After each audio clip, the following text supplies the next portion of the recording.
Hello, welcome to the Record Celtic podcast. My name is Daniel Con. I'm delighted to be joined by Record Sports Michael Gannon. Mick, how's it going? I'm not bad. I'm sitting here looking at the beautiful blue sky and sunshine and kind of wishing I was out in the golf course or something like that, rather than marooned in the room of doom. What do you mean? The Celtic podcast, the highlight of everyone's week. As much as I relish doing the Celtic podcast, but I think the weather looks definitely a barbecue and a cold beer would be the order of the afternoon, or a game of golf. I tell you what, we should suggest that to the powers that be. That should be a good weekly podcast: the barbecue, game of golf, and beer podcast. Listen to all these golf podcasts and all that stuff. They can interview each other on the golf course and talk about football, chat, and hit a few balls. I think it would be a winner. I think we should pitch it. We'll tell you what, we'll film the pilot and see how it goes. I like it. In the meantime, obviously, Celtic, huge week coming up for them. Actually, before we go into the coming week, we should maybe mention the weekend just gone. I know it was a Friday night game, so it kind of feels like longer ago than it was. But Celtic negotiated a potentially tricky tie against Falkirk into the quarterfinals of the Premier Sports Cup. Yeah, I thought it was probably the best performance of the domestic season so far. I thought Celtic played really, really well. We won it by a mile and it could have been more comfortable. I was sitting at half time. I mean, it was 1-0 at half time. Celtic had a barload of chances. And I was thinking, I said to a few guys, well, this performance is very much like the performances of the first half of last season, except the first half of last season, they're probably 3 or 4 up and the game's done by this point.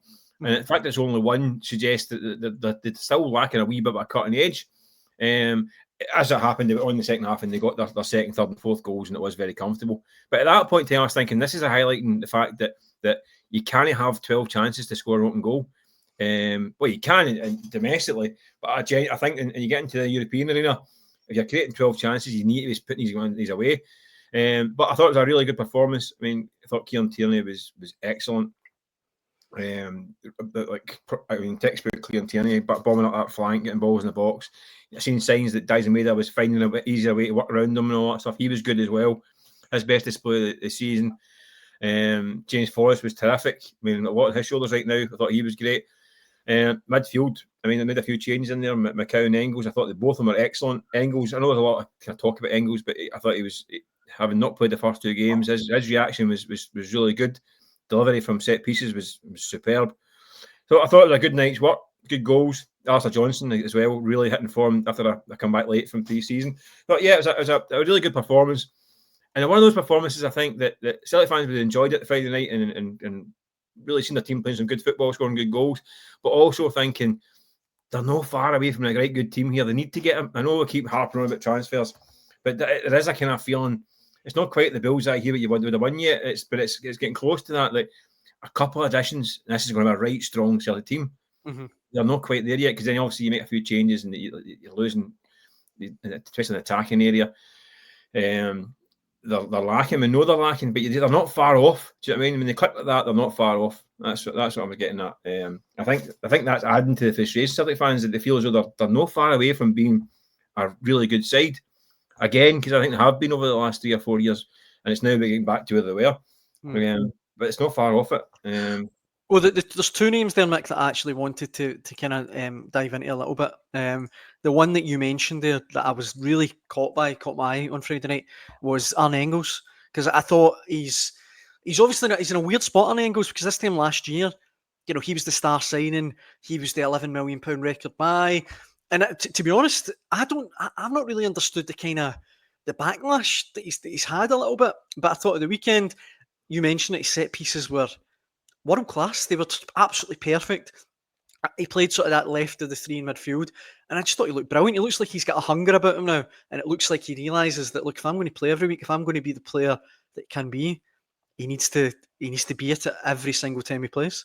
Yeah, listen, I don't get it either. I mean, I thought, listen, this time last year he wasn't even in the building. It was True, good point. I mean, I remember his first couple of games. I mean, the Slovan Bratislava game in Europe, I watched him for about kind of closely for about 10 minutes, how he moved and how he took the ball. I thought, this guy's a player, just strong, good touch, awareness, and I think he is a player. I think he's yeah. I think because of the you can't escape the fee, right? I know the fee means that he's Celtic's record signing, right? So I think people expect him to pull them balls down and work them at top corner every other week.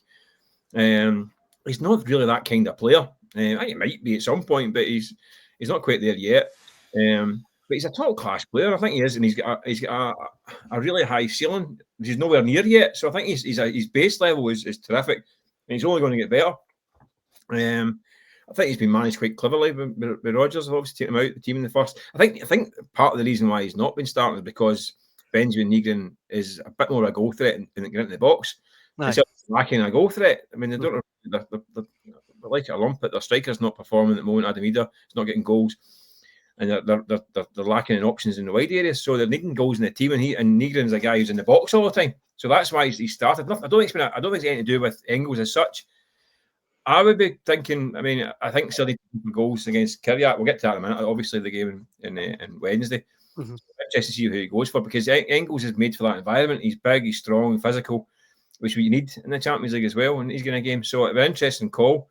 But yeah, I don't get some of the negativity. I think it's not his fault if he went up towards the end after the chasing to get him. I think he's a top class player. I think he will be a top class player. I think Celtic would get their money back tomorrow if they wanted to sell him. And then some.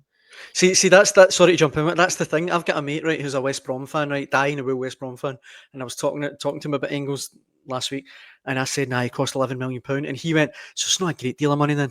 No. And do you know what I mean? And that's what I mean. Like we think, and it is to Celtic and to Scottish football clubs, 11 million. But I think he walk out of the bottom half of the Premier League team tomorrow, and you probably get 15, 20 million from him now. Just now, if you look at his attributes, his stats, he's capped with Belgium. I think he would get the money back. I don't think there's any point in selling him now because I think he's still got a lot of development to do. But I get it. He's maybe not the sexiest of signing. Sometimes he is just play simple football. Sometimes I think he does need to. I think he did get a bit of culture shock with the hear him, scare him stuff in Scotland. There was games.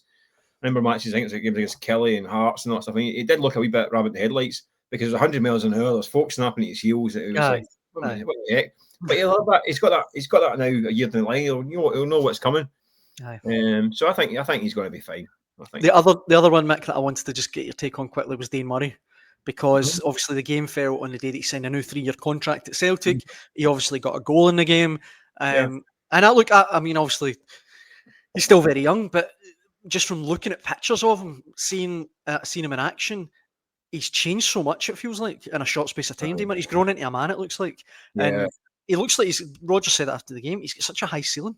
He could be a really good player. Yeah, I mean, the thing is, he came into the team obviously 18 when Ange Postecoglou threw him into the qualifier against Midtjylland. That's right. By necessity, really, because there weren't any centre halves at the time. And then that's 4 years ago. That's 4 years ago. He's now 22. Wow. He had 2 serious cruciate injuries. I mean, his career was threatened. I mean, it was really bad. He come back with a loan spell last year, obviously, Queen's Park. But he looks like he's bulked up. He's a big one of the boys, about 6'4". Mm-hmm. He's got bulked up. He's got a decent on the ball. So I think he does. I mean, I think Celtic do need to have the guys on that kind of homegrown list for Europe as well. I'd imagine Stephen Welsh will go out either on loan or a permanent transfer on those teams after him. So he might be the new kind of Stephen Welsh for the time being. Will there be enough for him to get game time? And also, Celtic have got Cameron Carter-Vickers in there. They signed Jemai Simpson-Pusey. Obviously, they've got Scales and Trusty on the other side. So he's kind of... It's going to have it hard for him to get 20 games a season. Let's be honest. But he is a player. I think he's half decent. It'd be good to see him getting the odd game here and there in the meantime. But it's difficult for him. I mean, the signing of Simpson-Pusey, it makes it get harder as well. Aye. Actually, I'll confess, I completely forgot about Simpson-Pusey there because he's not played yet. So I think it might be tricky for him to get the kind of 20 games that we'd maybe want a season at this point in time. So I don't know, but then again, he's got that. He is a homegrown player, so it's good to have. I mean, it's the way the setup works in Europe. You need to have guys that are part of your setup, and he's a guy that will fill that role, and you can trust him. I think. It would be sensible to play him now and again, in case you do require to play him in Europe as well. So I don't know. It's hard to see him really nailing down a regular role in the near future. But he's certainly won that 3-year contract. I think that is one for the future. Anyway, it'd be good to see him getting a run at some stage. Well, look, we mentioned at the top of the show that we'd maybe mention transfers, and you know, I've got to be honest with you, Mick. normally love the transfer season. It's brilliant who teams might sign it. I'm sick to death of it now, honestly. I feel like it's because we're in a no tournament. It feels like it's just been a lot more ongoing, long-running saga who Celtic are going to sign this season. And I dare say that whether, regardless who comes and goes in the final 2 weeks, Brendan Rodgers just wants this window shut, you'd imagine. Well, he wants it shut, but he wants it shut with the 2 or 3 players. He wants, aye. And first of all, aye. Because he's still, he cannot, as he said it on Friday, he can't keep saying the same thing over and again. I need X, Y, and Z, because it's blatantly obvious now. But listen, Celtic are where they are. They're now at the stage when they're having to see which players are going to be available in the next 2 weeks. And now that you get to, we're now in the final 2 weeks of the window, this is what happens. The teams that are got guys who are maybe surplus to requirements, or they're willing to sell, or they want to go out on loan. This is the market, and this is the market that Celtic have operated in regularly. This is the market they picked up Callum Carter-Vickers, they picked up Paulo Bernardo, they picked up Jota, they picked up Matt O'Reilly. I'm trying to think who else he came in. Like, last year, obviously Engels, Trusty, McCown. So they're in this zone now, and listen, this is not the pre-planned zone. They don't get players in this window that have been tracking for 9 months and negotiating with for 9 months. This is the market because the players that are perhaps now looking for a way out at their own clubs, or they're maybe on the fringes of bigger teams. That's where Celtic are looking now. And they'll be talking to the agents who have these guys, and it's not, listen, it's no long term, it's no some kind of long term strategy.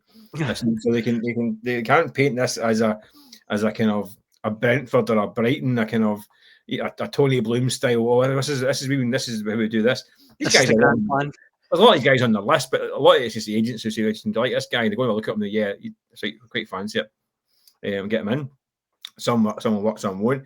But they're in that market, and they'll be in the market at a high level of player, because I say, they got Callum Carter-Vickers at the stroke of midnight from Tottenham on loan. Look what happened to that one. You get a loan right to buy. Jota was similar, late coming in.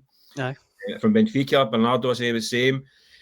Although he's kind of slipped out the picture a wee bit. But so there's good players available. So Celtic are in a market for good players that are maybe not getting a game for their big teams.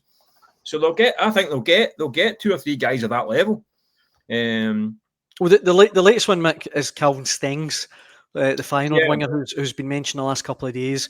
I mean, I know social media is not the be-all and end-all by any means, but trending overnight on X and stuff. I know he scored against Celtic a couple of seasons ago when Celtic played final. I remember he scored the free kick, I think, that Joe Hart maybe should have done a bit better with. Right. Yeah. Remember it. But he's 26. He's a Netherlands international. I think he was actually meant to move to Charlotte FC in MLS, and it fell through, I think. But I mean, this team, isn't it? I mean, is he the kind of quality player that Celtic would be happy with, I guess, if they get him? Well, listen, he's a kind of player. He's 26. He's had a decent pedigree. Film it a favour. He's got late loan deal screaming at him, hasn't he? Really, that's the kind of guy. That's what I'm talking about. This is the kind of guy who might be the kind of late loan with a view to buy type job. He's not played enough to buy him outright. I don't think I think it's too expensive and too a gamble for a guy that's not played enough a lot in the last 2 years. So I can't imagine Celtic, in their usually very prudent and cautious style, would be saying, "All right, there's £6 million for a guy who's not played much for 2 years." Too big a gamble. So it would be he would fit in the kind of what I'm talking about, the kind of the loan with a view to buying jobs that Celtic sometimes like at this stage as well. Because he's not going to be, he's not a kind of 21, 22-year-old potential job, a high level potential like a Nicholas Kuhn was. And just to say as well, he only managed 12 league games last season. That's what I'm saying. So to go and stick down £6-7 million for the guy, which they were thinking not back, they were talking about €8 million last year. I don't know if they had the same value now, because he's not playing. As I say, he only played 12 games last season, but so you're maybe talking £5-6 million again. A bit of a risk when the guy's not played for much for 2 years. So if it would be, that's another one of these guys I think is getting touted in a few clubs in Europe now, Celtic included. But I would, if it's that's one I would think, so that we would say, okay, we'll take him in alone with an option to buy or something like that. That would be that kind of move. I would be surprised to go and stick down a big fee for him. So if he has got a decent CV. Aye, I know. I mean, he looks like a good player. Don't get me wrong, but I was bringing it up just because, as you say, he's had a bit of a checkered injury. Doesn't really fit the model either. Aye, as you say, he's a wee bit older than that age that Celtic would like. 26, couple of injury issues, and it fell out of favour. I think it would be a different kind of move.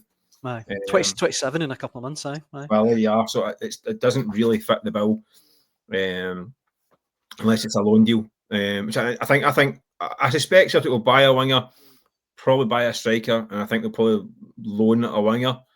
Obviously, with the jot out for probably the season.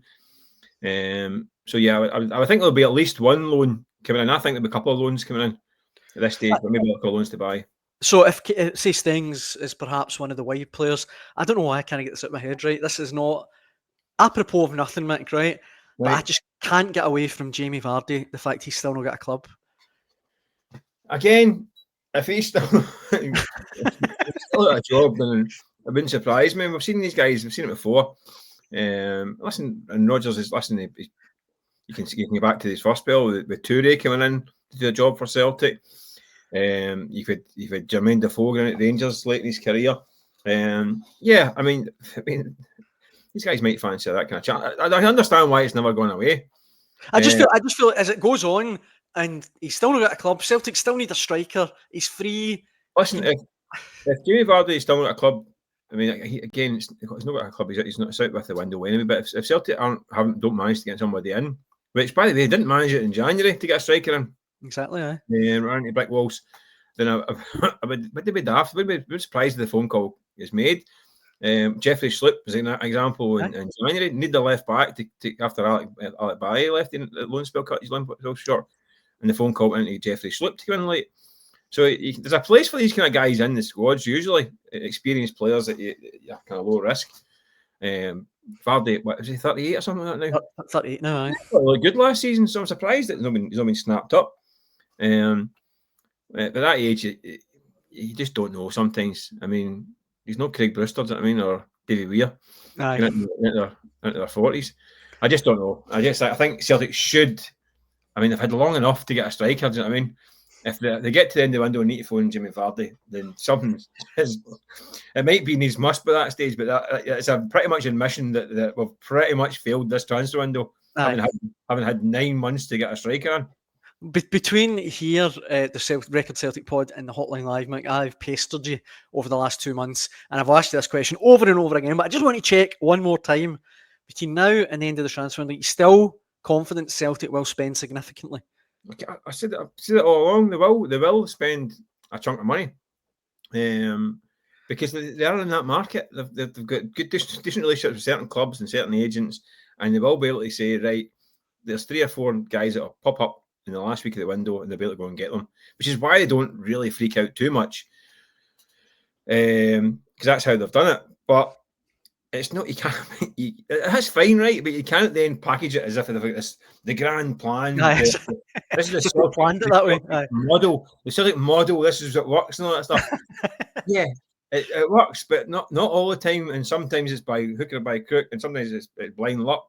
I mean, like the Matt O'Reilly one was the next down the line after I think it was it Riley McCree, aye. Well, they knew about Matt O'Reilly and he knew his data. But listen, everybody knows every player these days, and this is a problem that Celtic are in as well, because the clubs have all got extensive databases and they've all got scouts and analytics. There's no undiscovered gems anymore. Do you know what I mean? These guys, I mean, I've seen Brighton sign a guy. Apparently they're scouting him since he was at nursery or something like that. So he was like, he done keepy uppies in nursery school, and they've kept around for 22 years. I mean, it's not this kind of stuff, right? So Celtic, I mean, are going to need to get with the programme here with this kind of stuff.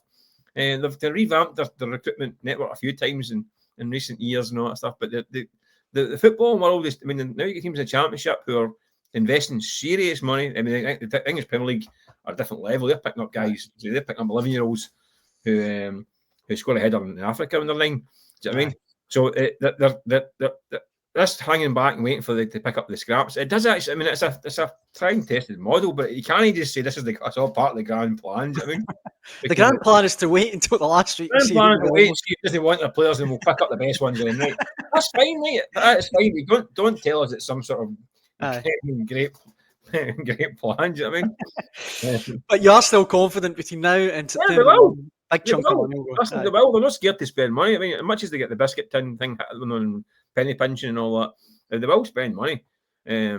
Just at the moment, the market they're in, they're not managing to get deals done because they're going for guys and getting and having negotiations and getting told to want to wait another 2 weeks to see what their options are, and then they're not getting phoned back and all this kind of stuff, and they're being left, and the phone rings, the phone runs quiet, stops ringing anymore, and they get blanked and they get ghosted and all that stuff. It's all this kind of stuff going on, but then they wait till the last 2 weeks and then jam up the usual suspects and get their signings done. But they'll do it. They'll bring in 3 or 4 guys. Convinced of it. I'm getting my welcome to Celtic Jamie Vardy graphic all sorted for Record.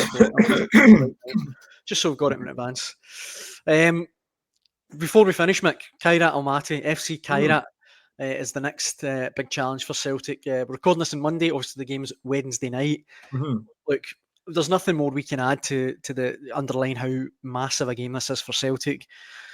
But look, going back to the opponents, they were 2-0 up at the weekend against the mighty Yilamani Semi and went on to lose 3-2 at home. Yeah. Seen comments from their manager slaughtering his players. Again, I feel like I'm putting the hex on Celtic, but if you had to handpick an opponent, Mick, it would be Kairat Almaty, surely. Absolutely. I mean, you take away, I mean, listen, we'll all battle the thing about the logistics of the second leg and all that stuff, and it is a beastie of a journey. Have you done it, Mick? Have you been to Astana? It's not Astana, it's Almaty. Oh, right. So how far? I've been to both. I've been to Almaty as well. I went to Almaty with Aberdeen back in the day, 10, 11, 12 years ago it was. It's miles away, man.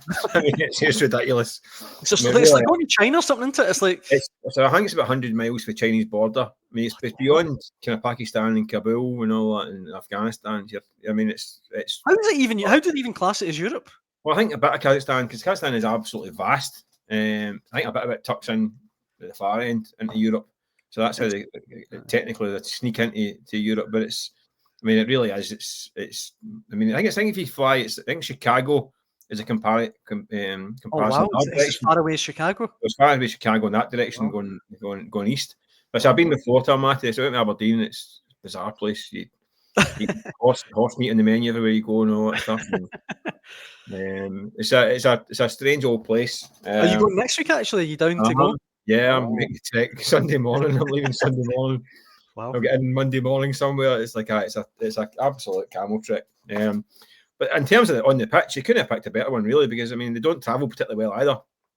They're quite a defensive team. I've done a wee bit of watch. I watched the game last week against Bratislava, a bit of the first leg and watched the second leg, and I didn't think they're up too much, to be honest with you. Both them and Bratislava, but they got this all ahead in the first leg. The man sent off, Bratislava, the man sent off, and they got this all ahead, and it gave them something to kind of defend, and that's. They were good. They were pretty organised and pretty stuffy. But the thing is, Celtic were used to that. They'll play against that probably 90% of the time in Scotland, so that shouldn't really freak them out. But it goes back to what we're saying about the Friday night. But they can't waste 12 chances to get a goal.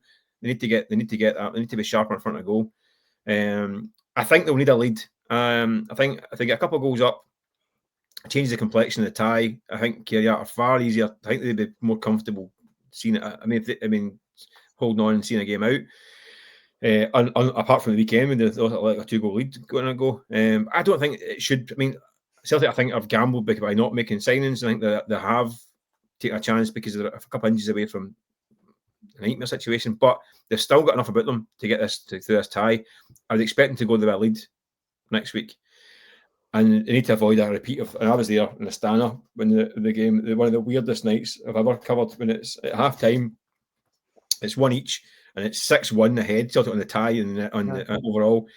I mean, literally, the words are all written, the copies ready to file, the cigars are out, the cup of tea, the kettle's on, everyone's all fine. And then 20 minutes later, it's 4-1 Astana, it's 6-4 in aggregate. Celtic are absolutely all over the camp. On the ropes. And it's like, oh my God, this is unbelievable. And Hill late goals put a different slant on it, but for half an hour out there, it was just absolute chaos. So they want to avoid a repeat of that stress. And I mean, it's that's not what they want to experience again. So I think get a lead, go there, but no carry on it there. You don't mind, boys.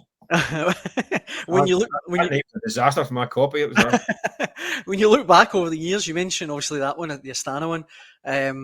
I think about like Shakhtar Karagandhi was just crazy. Remember as well, I mean, obviously the famous one, Armida Bratislava.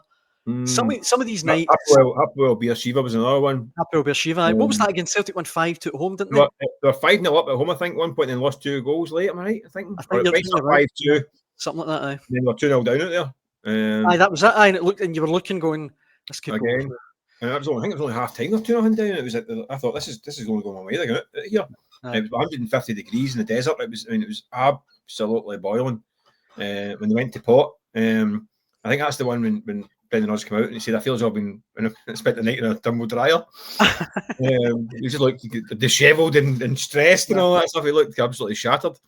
But I realise I'm giving us the kiss of death. It doesn't feel like it's going to be one of those. I don't think there have been no excuses about getting a result against this team. I mean, listen, they've done well to get to this stage. I think Celtic should have enough to beat them comfortably, and if they don't, then they'll be hell to pay, really, because, I mean, like you say, they couldn't really get a better tie. I mean, there's other teams in there, like your Basels and all that, or potentially, like you've had before, like Malmos, and these tricky ties. I mean, very tricky ties, yeah, so I mean, I'm not sure how they could have got it with the seeding and all that stuff, but I mean, I think it was... Basel was one now. Yeah, I mean, obviously, was it Salzburg when they get put out, didn't they, as well? But there's a few teams in there you think, oh, that could be tricky. This one is tricky for different reasons, but they should have enough to take care of it. And if they don't, I think if Celtic don't qualify for the Champions League and they'll get £60 million in the bank and they're running the finish the game with I said a couple of injuries and they've got guys, I mean, no disrespect to guys that are playing Yang and guys like Johnny Kenny up front and all that stuff, and a second leg of a qualifier, and they go out, there'll be people saying, what the heck is going on? Aye. The most ridiculous thing in the world to go out the Champions League in this qualifier and this tie with that kind of money in the bank. It would be completely crazy. Aye. So they've run that risk. They've left themselves open to it. But I think Brendan Rodgers and his team will take that heat off the kind of board by getting a result. And just very quickly, Mick, before we wrap up, for the game Wednesday, does the team pick itself more or less? I mean, you mentioned Engels as a potential to start in midfield maybe, and does either just come back in through the middle? I know Maeda through the middle against Falkirk looked good, scored. Yeah. Did you mess about with that? I would expect Ida to come back into the team. I thought Johnny Kenny had done okay the other night. Didn't get his goal, but I thought his movement was okay. Link-up play was pretty good, but I just think he scored goals at this level last season. I think he'll come back into the team. I think you've got when James Forrest and Maeda got to start on the flanks. And interesting one for me, I think, is middle of the park. Does he go with Nygren for that kind of goal threat at home, the home leg? Because you've got to go for goals. So I wouldn't be surprised if he plays Nygren from the start alongside Hatate, because the two are a bit more attack-minded. I think this will be like a lot of home Premiership games. I think Celtic. So a bit like the St Mirren game, the opening game of the season, a team well organised, compact, hard to break down. I think maybe you'll see Nygren and Hatate because they can provide that a wee bit of magic from the edge of the box and get in the penalty area. So I would expect that. The rest of the team, I think, picks itself. I think question mark, maybe I think Scales and Carter-Vickers probably get the nod. For some reason, Trusty's been kind of bumped down a bit at the start of the season, despite I thought he was good in pre-season. Aye. But I think he'll play Scales because he has to change it. Still question marks about Kieran in the last 90 minutes. Still not played 90 minutes yet. Yeah. So again, he's only getting 60, 70 minutes so far for various reasons. I think the 90 minutes problems would be handy. If they're going to do it, this is a big time to do it. But if they sit at 2 or 3 up, you can bump him off, get him off, and put Scales to left back and bring on Trusty. So that's how I think that will work. The rest of the team, pretty much takes care of itself. But that's middle of the park. Engels against Nygren is a question mark. I think the rest of it picks itself. Prediction, Nick? I think Celtic will thump them 4-0. Wow, big shout. And I think every Celtic fan listening would take that in an absolute heartbeat right now. 4-0, and I can enjoy my peace and horse in the second leg without too much stress. Your horse baguette. Well, I did that. I mean, that's the thing. I expected from Almaty, actually, and I couldn't pick it. I think I said this before when I shows, and I got a menu, not a word English, waiting staff, not a word English. And I just pointed something. I'll just take my chances. And it came out, and it was like kind of dumpling kind of things. And I was like, this is all right. I started eating away. I was like, kind of a bit chewy. And eventually, I found someone who could tell me what it was in English. I said, what? Do you know what this is? They said it's horse dumplings. So horse meat, and the sauce on top was sheep's brains. Oh my God, man! Did it taste all right, huh? Oh no! I was like, As soon as you must learned admit, that, it was game I over. must admit, I must admit, it wasn't for me. I did a bit of horse steak one night as well. That was a bit tough. I must admit, I wasn't that keen on it.